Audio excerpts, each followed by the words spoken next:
So welcome to our free GRE prep hour. It is the middle of October. I cannot believe we've made it this far into the year. I can't believe we've all survived this much of 2020. I'm impressed. We should be proud of ourselves. And the fact that you guys are also studying for a GRE in the middle of a global pandemic and keeping your head above water, and for some of you guys being tech support for your children's at-home remote learning, you should be patting yourselves on the back for everything that you are handling right now. Well, my name is Whitney or Whit Garner. I've been a GRE and GMAT instructor with Manhattan Prep since early 2010. Tonight, we are going to talk about quantitative comparisons. So one of the quant questions on the GRE, or quant question types. What I'd like to do is start with just a quick introduction to what QC is. And then we're going to jump into a very specific technique focused only on QC question types. And it is, I think, a great question type when the math would be just overwhelming. This can be a quick way to get in and out of a problem. So just to let you know, all of the problems that we'll be working on this evening are coming from our 5-pound book. And this is available either on our website or on Amazon, both in physical and ebook form. This book has over 2,000 problems designed on the official style of problems, both quant and verbal. So if you are looking for additional practice problems because the materials from our folks at GRE just are not, there's not a bunch, then this can be a really great resource. So if you're looking for any of the problems that we're working on tonight, this is where they'll come from. So let's start with a little quick introduction to QC. Yep. So in the world of QC, you will always have two quantities, and you might get some upfront information.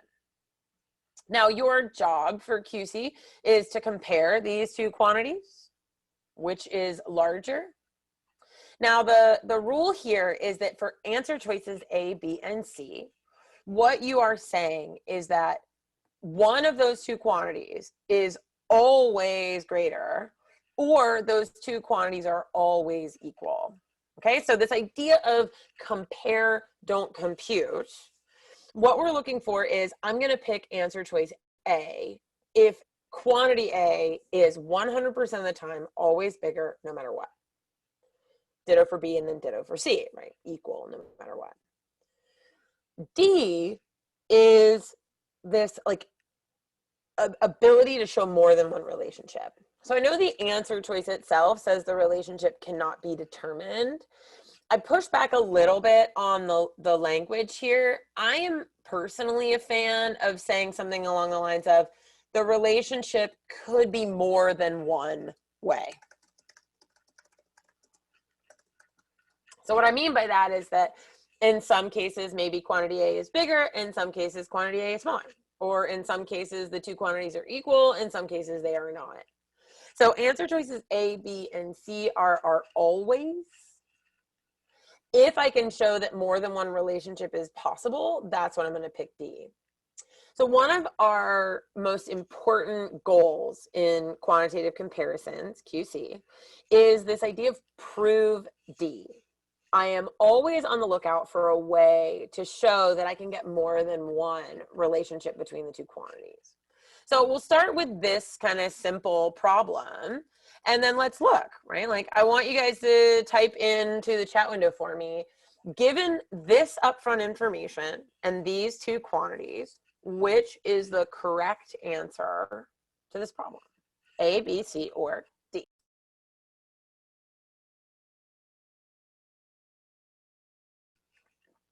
Lovely. I love it, right? So you guys are all telling me the same thing. We're going to take quantity X equals 2. We're going to plug it in here. And 2 plus 2 is 4. 4 is always smaller than 5. So quantity B is always bigger. Okay, what if, though, I decided to eliminate this piece of information? So let's say it's not there. You weren't given any upfront information. Then what is the correct answer? Nice. Now, what if I said, okay, I'm going to test out some values. And so let's pretend that, when X is 1, this, and I'm going to clear this out of the way so we can actually see. When X is 1, This is 3, and 3 is less than 5. If x is 0, right, this is 2, and 2 is less than 5. X is 2. 2 plus 2 is 4. You know what? I just keep getting the same answer over and over. It must still be B. How are you guys getting D as the answer?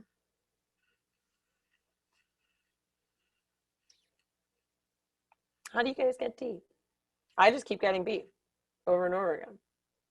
What am I missing? Yeah, so let's test something different. Great comments. I'm like, well, what about 10 or 7? Pick bigger values. And so I love this is, so Van Grace said this beautifully. We need to pick a value that would make it bigger than 5. And so what you want to think about, and this is, I know, a really simplistic example, but this idea of compare, don't compute, right? If I have this really nice simple value, and it's always going to be B, right? So the way they write these is that they will sometimes give you the opportunity to what we call cheat off of B. And so what that means is that quantity B is a very simple value.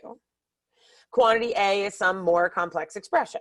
Maybe it's a word problem, maybe it's a translation, maybe it's a really ugly expression. What we can do is, instead of doing a ton of work to like solve for quantity A, instead what we can do is compare the two quantities by like keeping quantity B in mind. So maybe I do still start with like, all right, let's just pretend X is 1. So this side is 3, and 3 compared to 5, 3 is smaller than 5, right? So in this case, quantity B is bigger. However, I know that I'm trying to prove D. So can I come up with a value that would switch my sign? And sure, I could pick something extreme, like X is 1,000.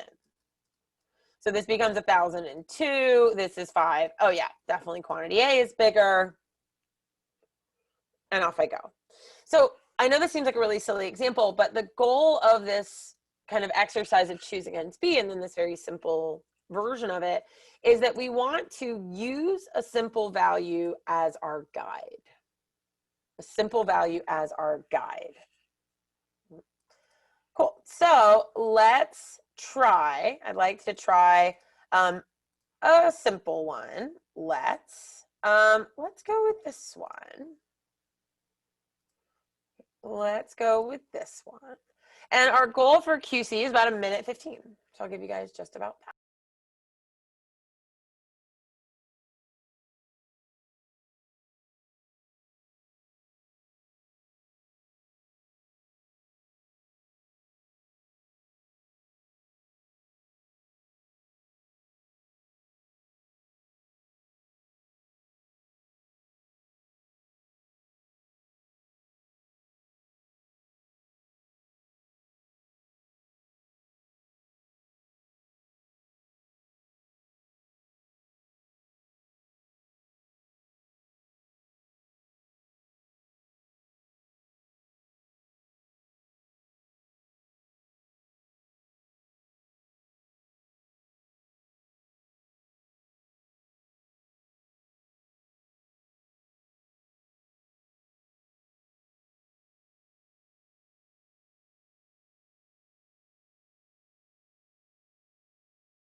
If you haven't yet, start to get me an answer. Go ahead and type it in the chat window for me.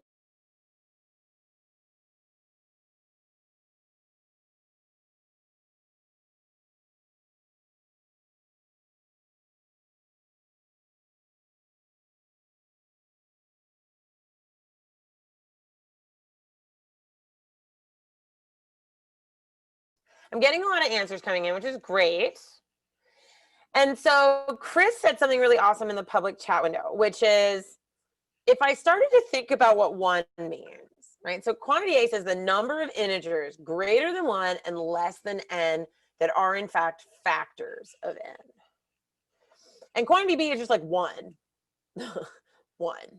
And so I'm trying to think to myself, what sorts of numbers have only like the one factor that would be greater than 1 but less than itself?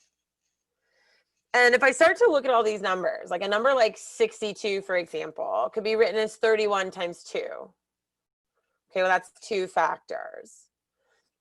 63, 64, 65, 66, right? Like these numbers. I could run through and test them. But yeah, none of them are prime, so I can't get 0, right? So 0 is not going to be possible, so I can't make quantity smaller. And everything else is non-prime and is going to have more than one factor in between itself and 1. And technically, if a number is only going to have one factor between itself and 1, the only way that works is if the number isn't a prime, but it's a prime number squared. So for example, the number 4 has the factors 1, 4, and 2.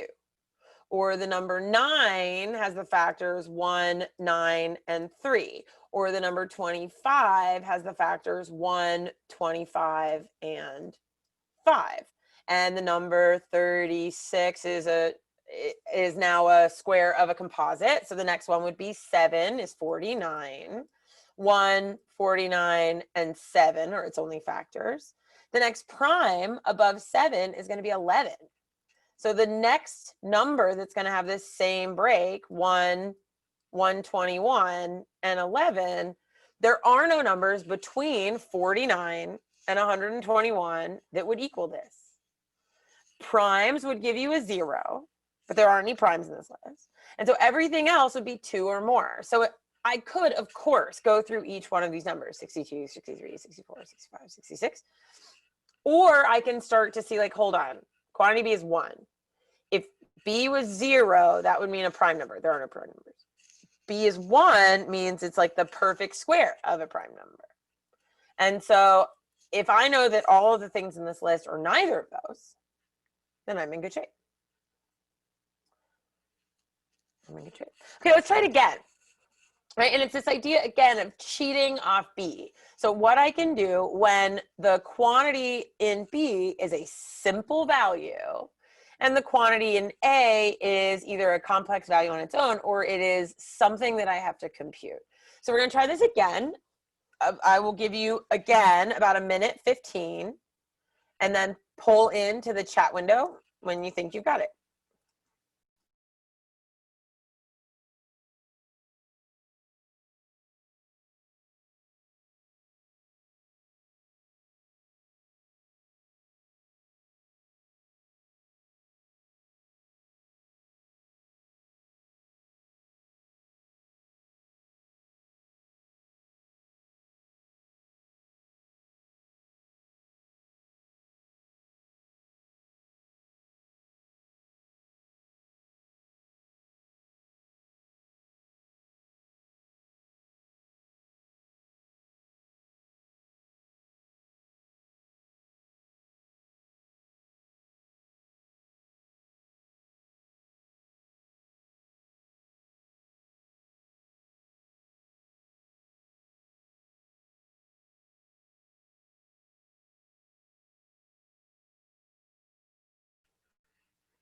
All right, so starting to get a bunch of answers coming in. Well done.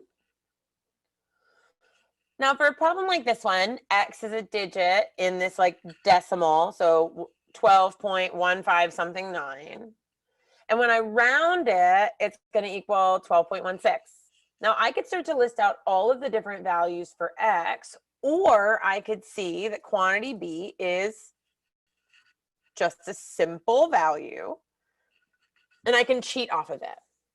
So for example, if X were equal to 4, then the number would be 12.1549. If I was rounding this to the nearest hundredth, this would actually round down and stay 12.15. So they can't be equal, that wouldn't work. And in fact, if I picked a number that was smaller than 4, the same thing would happen. It'd be 12.15. And so it can't be the case that x is smaller than 4. That's not allowed. And so my only option is for this x value to be something like 0.1559 or 0.1569 or and so on and so on. The only ones that are possible are values of x that are greater than 4, 5 or larger. And so that means that quantity A is our bigger quantity in this case. Oh yeah.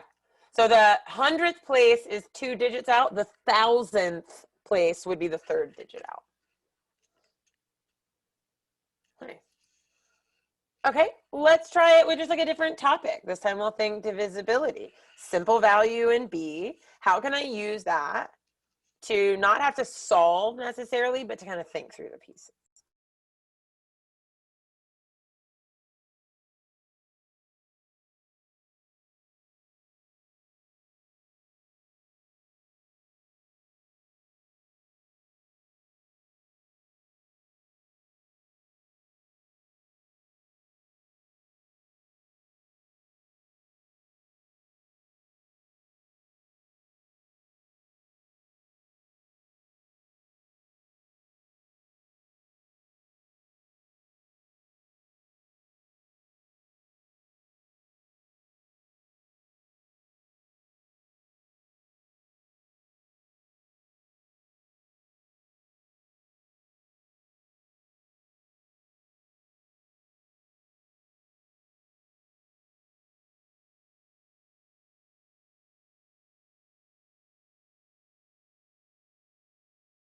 Because I'm getting a bunch of different answers. And again, one of the things I want to do is use this really static value for B to save me some work. So here's what I know. I know that 80 is divisible by 2 to the x. But 80 could be divisible by a bunch of different 2 to the x's. So the first thing I might do is ask, is it possible for x to equal 3? Right, so is that allowed? Could I just make the two of them equal? Yeah, for sure I can. Because this would be the same as saying 80 is divisible by 2 to the 3rd, which is 8, and 80 is divisible by 8. So x could be equal to 3, right? So I've got a situation where they're equal. The next thing I'd ask is like, well, could 80 be divisible by something where x is either bigger or smaller than 3? I just have to show one of them. And absolutely, like I could look for, I mean, I might pick something really, really simple. Like x could be 1. Right? If x is 1, then is 80, 80 is divisible by 2 to the 1st power. Yeah, it sure is. And this time it's smaller than b. And so if I can show 2 different relationships, one that like equals b and one that's less, or one that equals b and one that's greater, or one that's lower and then one that's greater, that's good enough. So this idea of cheating off b is that I don't need to spend quite as much time trying to like solve for all the possibilities. What I'm doing instead is saying, look, I know exactly what I have to compare against. Can I get a value that's bigger? Can I get a value that's smaller? Or could I get a value that's equal? I only need 2. I only need 2 of those. So we're starting to get a sense of this now, this idea that like, hold on, okay. If quantity B is really, really simple, I can use that to help me. Yeah, no mistakes, that's what you're here for. You're here to make the mistakes here so that you make fewer of them on testing. All right, so let's do it again. Simple quantity B, more complex upfront in quantity A, and we'll take about a minute 15. Pull in when you think you've got it.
Answers are coming in, and I'm getting a lot of the exact same answer.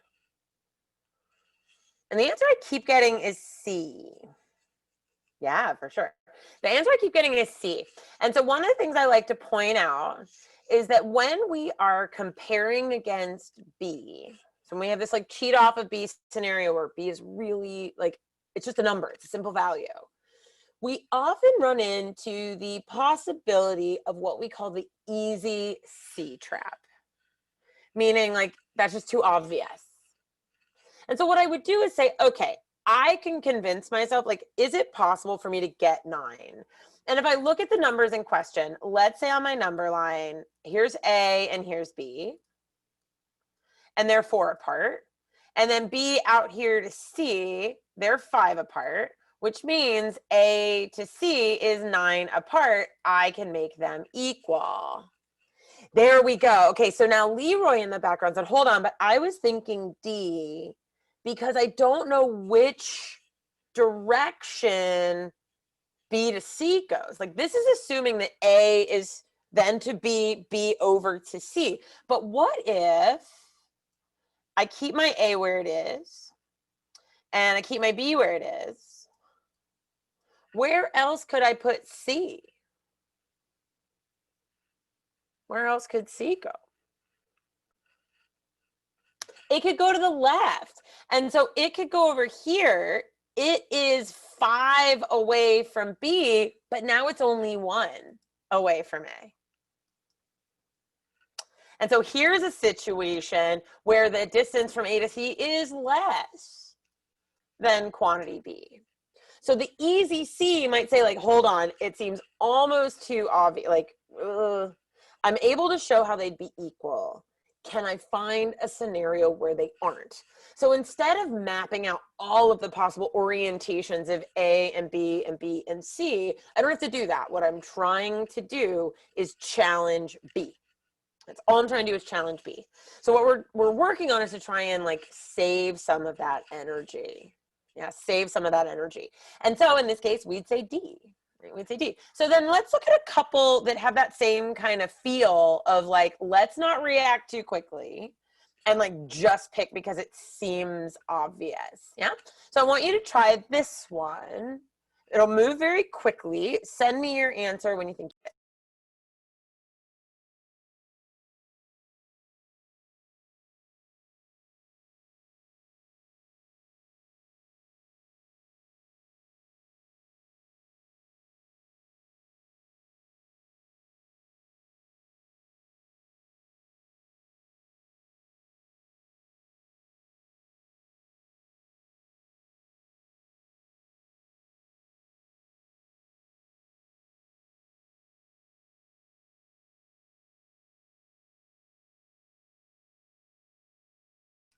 Nice. Lots and lots of answers coming in. And this is one of those cases where it's like, oh, quantity B is 5. Oh, well, isn't 5 to the third minus 5 to the second just 5? And what they're hoping is that people move so quickly.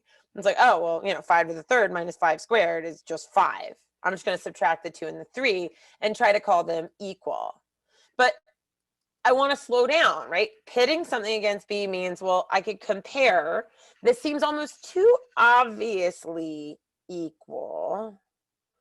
So instead, I can factor out a 5 if these were bigger numbers. In this case, it's a small number. So 5 cubed is 125 and 5 squared is 25. So I can see that their difference is 100. But even that, if I were factoring out numbers, let's say these were bigger exponents, I could factor a 5 squared out of both terms, which would leave only one 5 in the first term and just a 1 in the second term, which is definitely 5 squared times a positive number is bigger than 5. Right. So I want to be careful of the like, oh, look how much the two sides look exactly the same. Exactly the same.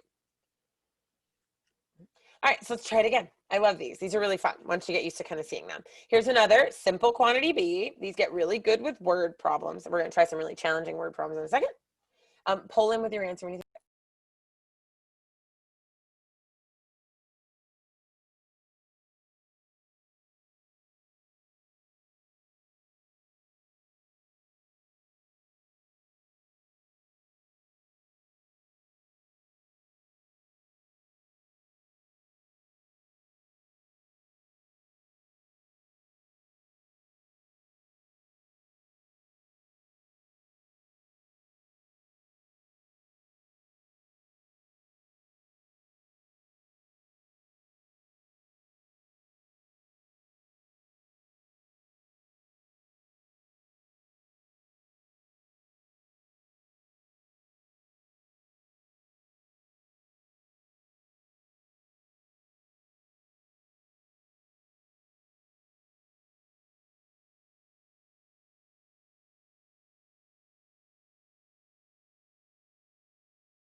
start to get me your answers. And I have a mix here. About 50-50 so far, A versus B. So the one piece of good news is that nobody picks C. And for me, one of the first things I might do if I'm cheating off a B is just kind of ask, could they be equal? And in this case, if Y is 25, the scenario here would be we have a price, like a stock price. It's going to go up by 25%, and then it's going to come back down by 25%. But here's the thing is it's almost too simple, right? Like up by 25, down by 25 is almost the like easy C. So let's see what happens. What happened? Let's pick a stock price. So let's say I start with $100 and I increase the price by 25%. So I'm now up at $125. 25% of $125. Is that going to get me back to where I started? Is it going to get me not quite there, or is it going to get me too far? So what happens if I take 25% of 125? And you can always use your calculator. It's going to take me way too far. 25% of this bigger number, 125. And again, you could grab your calculator and use it and say, okay, 0.25 times 125. Well, that's going to actually take $31 off of this price. And so that's too much. If Y were equal to 25 is too big. That's too big. I need a smaller number because I only want to move the needle 25. And so Y has to be a number smaller than 25, which means quantity A is smaller than quantity B. Notice I didn't actually need to calculate it. I didn't need to calculate it. I went too far. Right? The 25 decrease went too far, and so I can eliminate. Quantity B is bigger. Y has to be a percentage smaller than 25.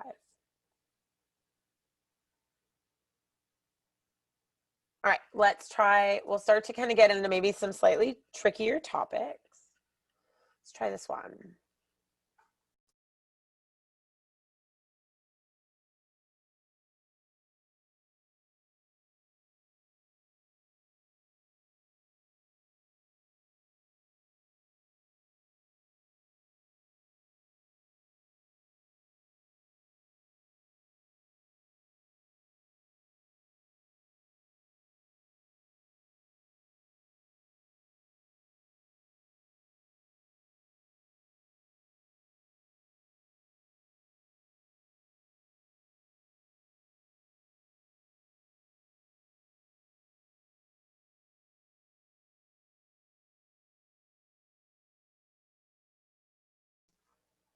Nice, guys. So I know that quantity A says the smallest possible number of garden club members, which would traditionally, if this were like a multiple choice, I would actually have to think through like what is in fact the smallest.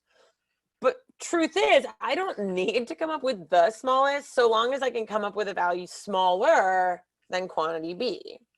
Now, if I just want to pretend, right, ratio of men to women in this club, and the GRE is still gender binary, so the ratio of men to women in the club, let's just say there really were just 5 men and 4 women, the whole club. That would mean there are 9 people in the club, and that's definitely smaller than B. So I know that I can get it at least as small as 9, which is smaller than B. I don't have to investigate whether I could make it even smaller because the one I came up with is already small enough. So I don't have to keep testing because I already found a really small one. I don't have to necessarily go any smaller. Okay, so now we're going to start to look at somewhat more complicated problems. So I want you guys to give this one a go.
All right, if you haven't done so, start to get me a solution. I have quite a few coming in right now.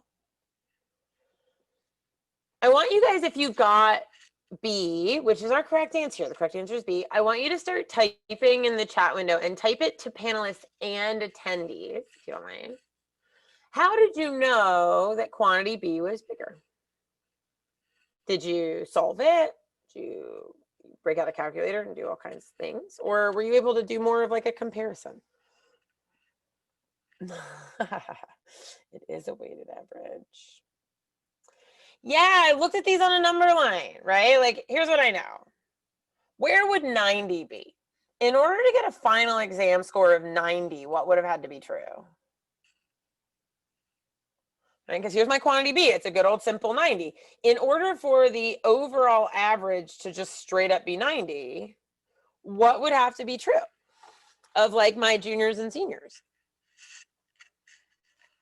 What would have to be true of my juniors and seniors? Yeah, they would have to have the same number, because notice that my juniors have an average of 88 and my seniors have an average of 92. So if I had like one junior and one senior, they were exactly equal, my average would be halfway between them, it'd be 90. And so if I had 100 juniors and 100 seniors, again, my average would be right in the middle because they're perfectly balanced. But I don't have a number right in the middle. So good, sort of interesting news here. I don't actually have to solve it. What I need to recognize is that if these two were equal, this would be at 90. Halfway between the 88 and the 92. However, the number of juniors and seniors is not equal.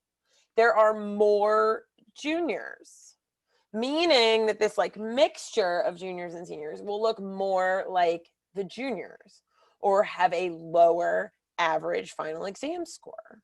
So the average for all of the juniors and seniors combined won't be 90 because they're not equal. It'll be less than 90, giving me the correct answer B without having to do a bunch of algebra, without having to do a bunch of computation.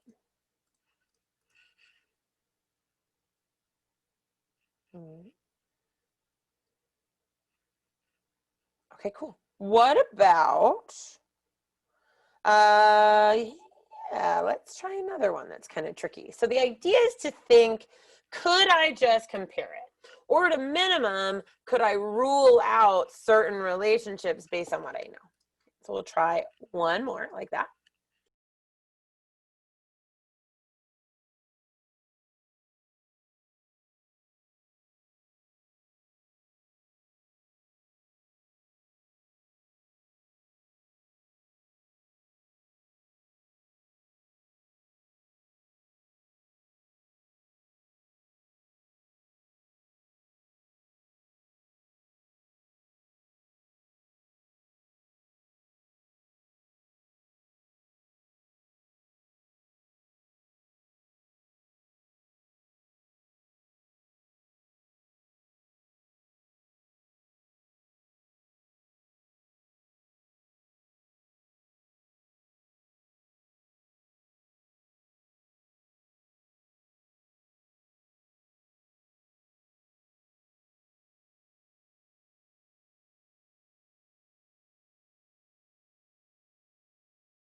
All right, so I've got a mix of answers. A mix of answers. And this is a place where my simple value of B is like the dead straight average between 50 and 60, which means I don't want to pick C because that seems too easy, because the thing with average speed is average speed isn't ever like just the average. Average speed is a weighted average. And the way to think about it is that average speed, right, when we think about speed, is a distance over a time. So miles per hour, kilometers per hour, meters per second, feet per second. And so when we think about an average speed, we're thinking about a weight with respect to time. So which of these two drives, because it's the same distance, which of these two drives took longer? The drive from Amityville to Bettletown or the drive on the way back? Where did Davis spend more time? Yeah, Davis spent more time on the road from Amityville to Bettletown because he was going slower. And so when you've got two speeds, the average speed will always lean towards the slow speed because you spend more time going slow. And so it drags down your average. And so in this case, I don't have to know precisely what the average speed for the whole trip is enough to say, well, it's not going to be halfway between, so they're not going to be equal. And if anything, it's actually going to drag it below 55, which means quantity A is smaller than quantity B. The average speed will be lower than the middle. Lower than the middle. What do you think? Testing up against B.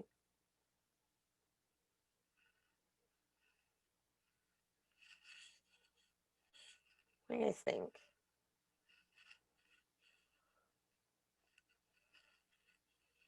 Yeah. Cool. I'm glad. Me too. Me too. All right, let's try one more. Yeah, let's try one more.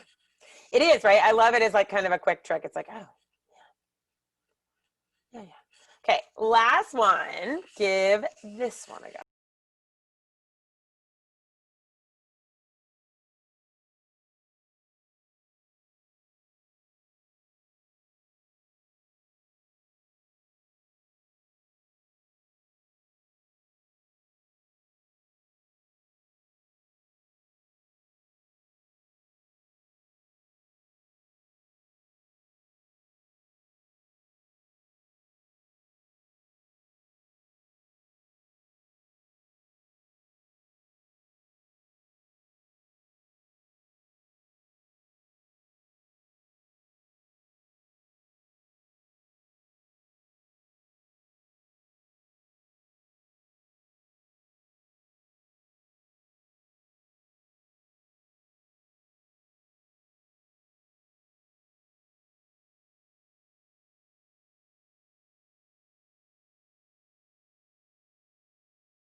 All right, so starting to get my answers in, looking good.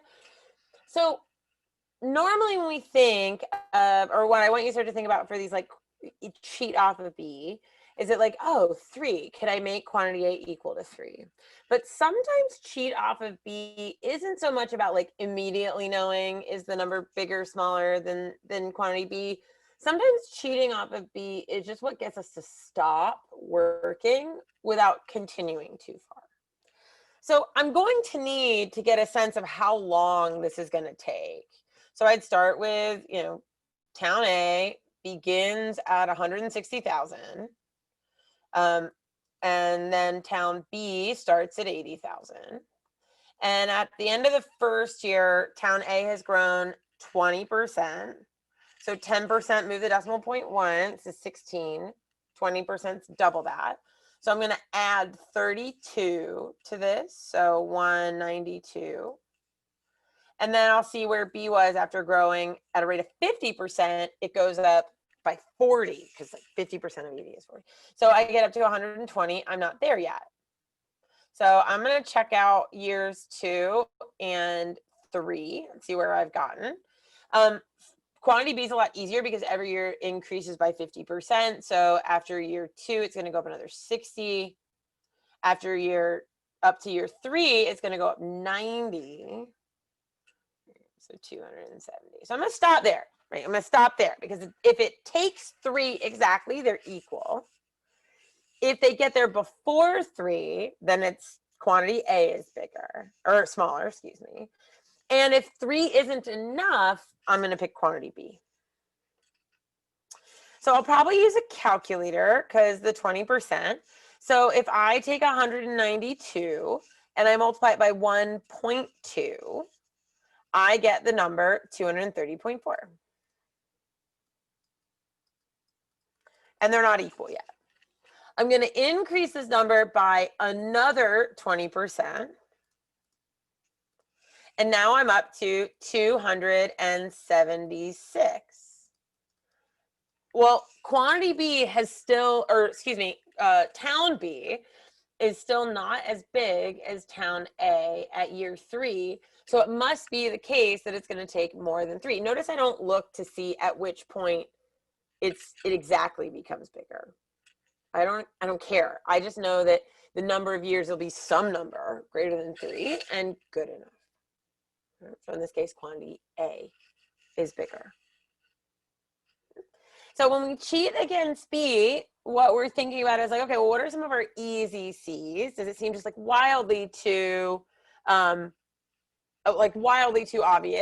Like that can't be quite right.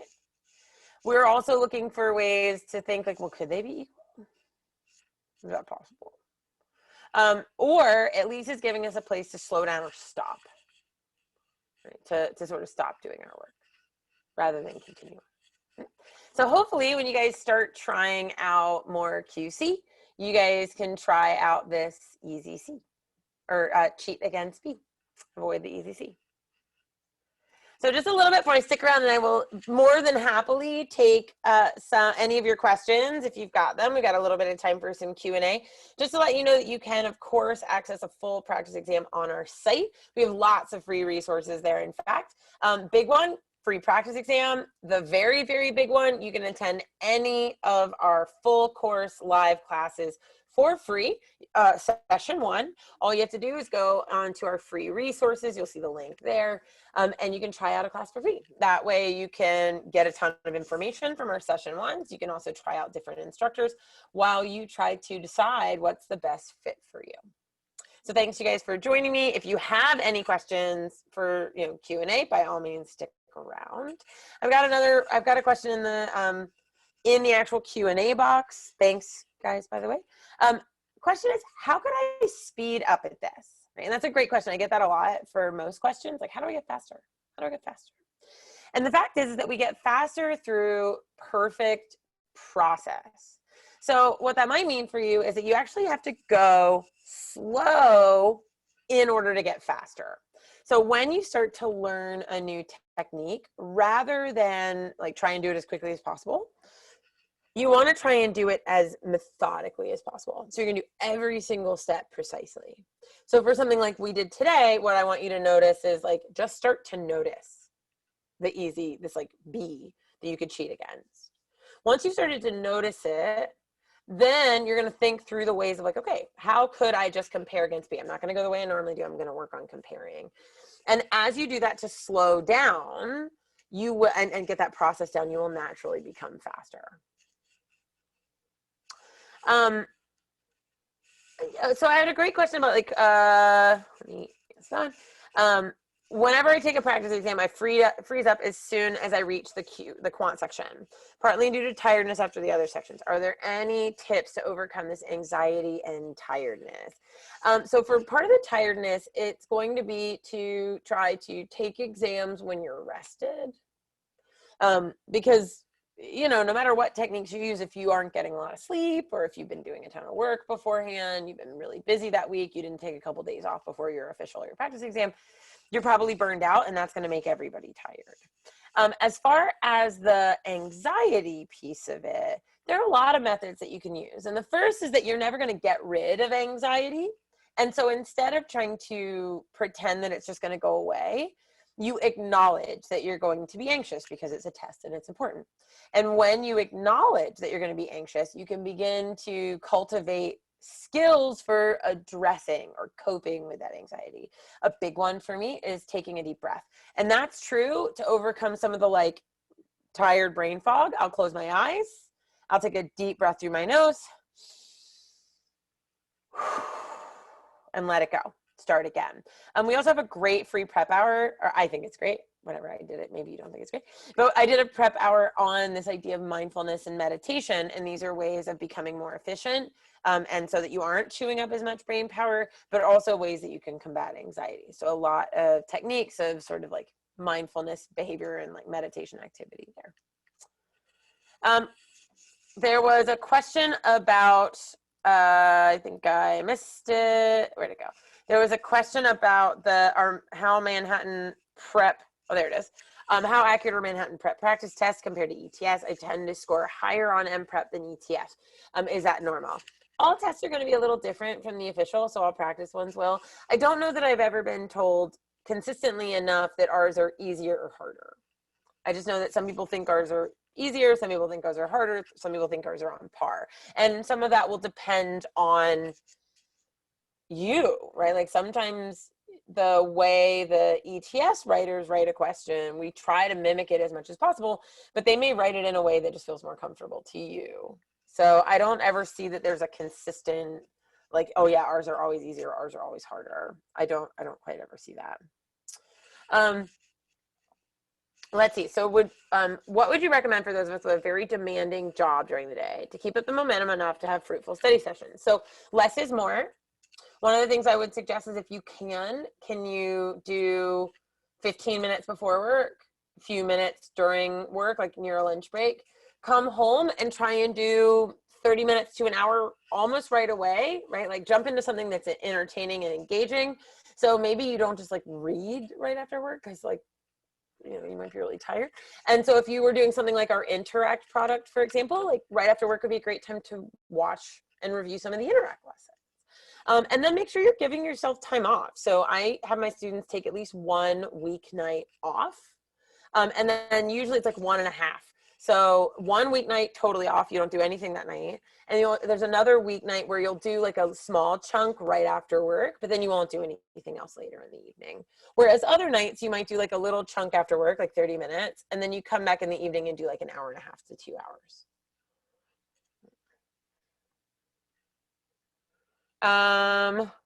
And then, sorry, there was another question that was, how many hours should I study to increase 7 points? Well, here's the thing is it depends. If that 7 points is a 140 to a 147, that might not take a ton. If that increase is a 159 to a 166, that could take months and months and months, right? So the higher the score, the harder it is to get each additional point.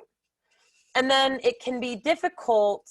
It can be made more difficult to improve if your issues are more diffuse. So if you kind of miss stuff across the board, variety of question types, variety of content areas, that's a harder repair versus someone who has started studying, doesn't really know anything about QC and keeps missing a bunch of them. That might be a very, very quick fix. So unfortunately, that's not a question that's all that, easy to answer. I wish it were. Let's see. What are the chapters in the Math Strategy 5-pound books to practice this cheating off of B? So the 5-pound book, the easiest way to do that is literally just to flip through the book. And this is true for the actual ETS official guide. This is true when you're reviewing practice exams, reviewing any other materials you come up with. Literally just scroll through and grab problems where quantity B is a simple number. That's what I did, right? Like what I did is I went through the book and I started to pull all of the problems where quantity B was just a simple value and then asked, right? Like, this is what it would look like for me to cheat off of it. So here we go. Now, are all answers or all questions where B is a simple number you'll be able to cheat easily? No, not necessarily, but a huge number of them you will. So often it's just looking for them. The last two questions are what I got froze over when at the test, which is why it takes up so much time to solve. I eventually solve it though, and it takes too much time, but you're able to solve other questions quickly. So this is often something like rates, work, weighted averages. These things take a long time. I know that we have some great free prep hours about things like estimation techniques, visualizing for weighted averages, and these concepts show up there. What you're looking for is to recognize that the GRE isn't a math test, but instead a logical reasoning test. And so you are trying to use kind of mathematical logic. And so you're looking for what I call alternative methods. And you have to practice doing those things, but you also have to practice recognizing when you can. And so that's what things like, you know, this free prep hour, like I said, there are some prep hours on weighted averages. They're on the site. You're looking for ones that are, what was one more recently that we did? It's like visualization techniques, estimation, like these are all ways to get there. And we put out quite a few free videos, so I would jump on those. Let's see, how do you combat boredom? So with long passages, for me, I have to take a breath before I start them. Kind of like, okay, I can do this. And then honestly, I try to imagine someone in my life that would think it was interesting. And I try to think like, okay, let me try to remember this so I can tell them about it when I get out of the test. Because once I try to like imagine that I'm going to learn this to tell someone else, I pay more attention. And that sounds silly, but that works for me. Yeah, how do you keep up the momentum when you feel like you've hit a plateau in practice? That's not a great question. Honestly, sometimes it's a break. Sometimes it's the like, I have to walk away for like, I need a 2-week vacation, right? And often my students see some of their biggest bumps after anywhere from 10 to 17 days of a break. So that can't always be easy depending on your study schedule and like when your applications are due. But it is always useful to put a couple of weeks of like a hiatus in, particularly if you've been studying for more than 4 months, right? That you want like a substantial break. So that you can just kind of like clear your head and come back fresh, come back rejuvenated, get some sleep, go do stuff you love, hang out with friends, snuggle a dog, right? The case may be. Yeah, okay, so Lucianne, about the Atlas page still being updated, I have no idea. Well, I mean, part of it is Corona, and we have a reduced tech team because of Corona. So getting updates done for things like that, just it ends up taking a little bit longer. So I apologize for that. I love the assessment reports as well. So I'm waiting for that functionality to come back. And then you're welcome, Lee, right? Of course. Guys, thank you so much for all of the great questions, all of the hard work, everything you put into trying the cheat off of B. It's been a pleasure to get to work with you this evening. Again, my name's Whit or Whitney. Feel free to join us for any of our session ones for free. Just go to our website and click on the link for free resources. That's where you can also take a free practice exam, all kinds of other things that you could download. But otherwise, have a wonderful rest of your evening or early morning, depending on where you are. Have a great weekend this weekend. Enjoy, for some of you, at least me here, some of these last days of late summer, early fall, before it really starts to chill and get a little cold. But it was a pleasure to have you. Good luck with your test, and hopefully we'll see you soon. Bye, guys.